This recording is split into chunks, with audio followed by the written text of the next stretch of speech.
Stone Soup, retold and illustrated by John J. Muth.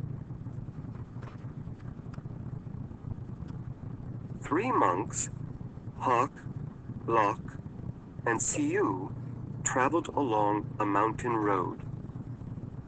They talked about cat whiskers, the color of the sun, and giving. "What makes one happy, Siu?" asked Hawk, the youngest monk. Old Siu, who was the wisest, said, "Let's find out." The sound of a bell brought their gaze to the rooftops of a village below. They could not see from so high above that the village had been through many hard times. Famine, floods, and war had made the villagers weary and untrusting of strangers. They had even become suspicious of their neighbors. The villagers worked hard, but only for themselves. There was a farmer, a tea merchant, a scholar,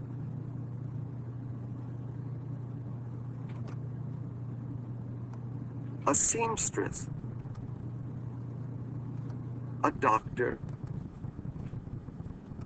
a carpenter, and many others. But they had little to do with one another.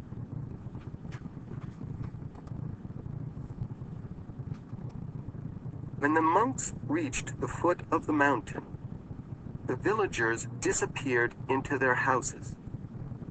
No one came to the gates to greet them.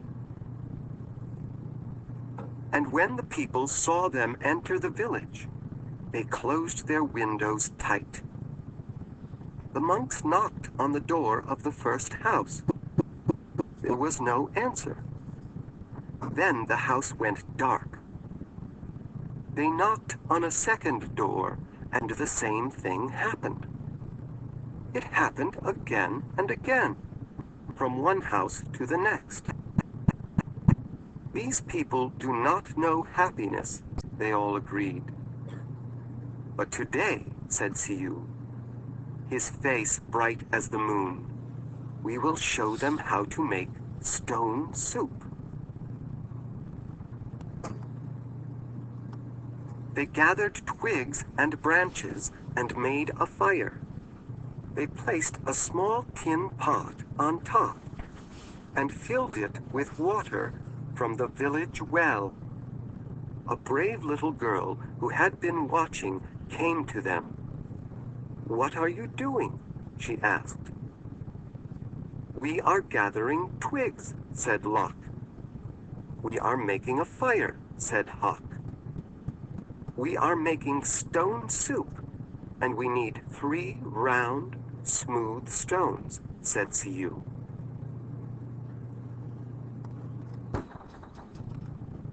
The little girl helped the monks look around the courtyard until they found just the right ones. Then they put them in the water to cook. "These stones will make excellent soup," said Siu. "But this very small pot won't make much, I'm afraid." "My mother has a bigger pot," said the girl.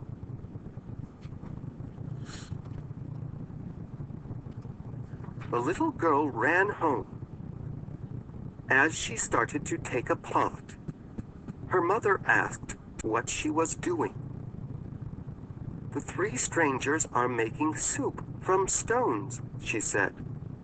"They need our biggest pot." Said the girl's mother. "Stones are easy to come by. I'd like to learn how to do that." The monks poked the coals. As smoke drifted up, the neighbors peered out from their windows. The fire and the large pot in the middle of the village was a true curiosity. One by one, the people of the village came out to see just what this stone soup was. Of course, old-style stone soup should be well seasoned with salt and pepper, said Hawk. That is true, said Lock, as he stirred the giant pot filled with water and stones. But we have none. I have some salt and pepper, said the scholar, his eyes big with curiosity. He disappeared and came back with salt and pepper and even a few other spices.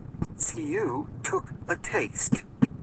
The last time we had soup stones of this size and color, carrots made the broth very sweet.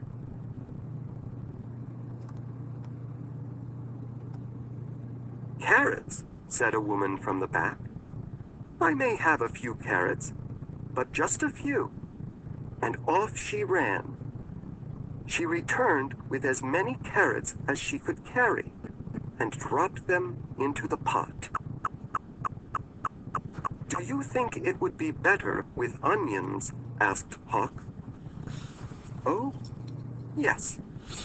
Maybe an onion would taste good, said a farmer, and he hurried off. He returned in a moment with 5 big onions, and he dropped them into the bubbling soup. Now, that's a fine soup, he said. The villagers all nodded their heads, as the smell was very agreeable. But if only we had some mushrooms, said Siu, rubbing his chin.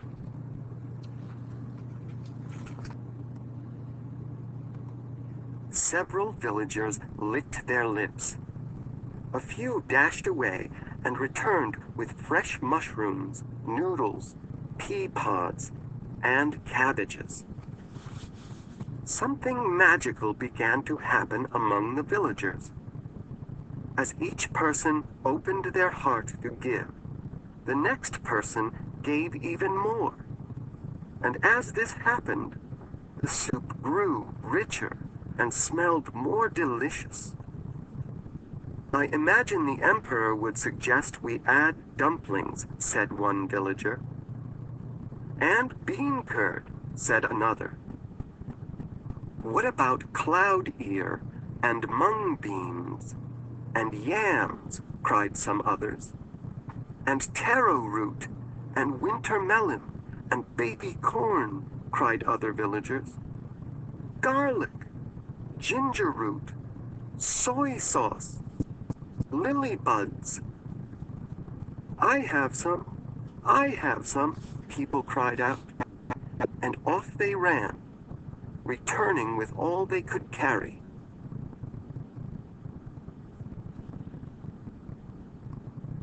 The monks stirred, and the pot bubbled.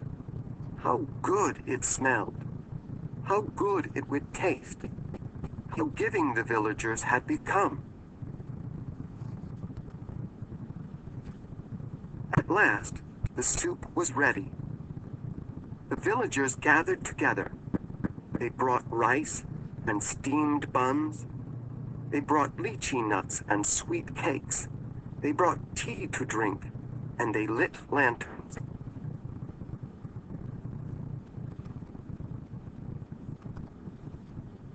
Everyone sat down to eat.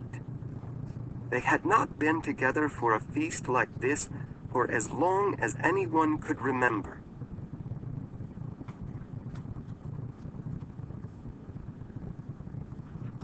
After the banquet, they told stories, sang songs, and celebrated long into the night.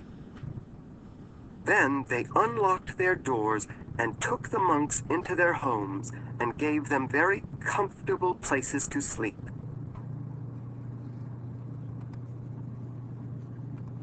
In the gentle spring morning, everyone gathered together near the willows to say farewell. Thank you for having us as your guests, said the monks. You have been most generous. Thank you, said the villagers.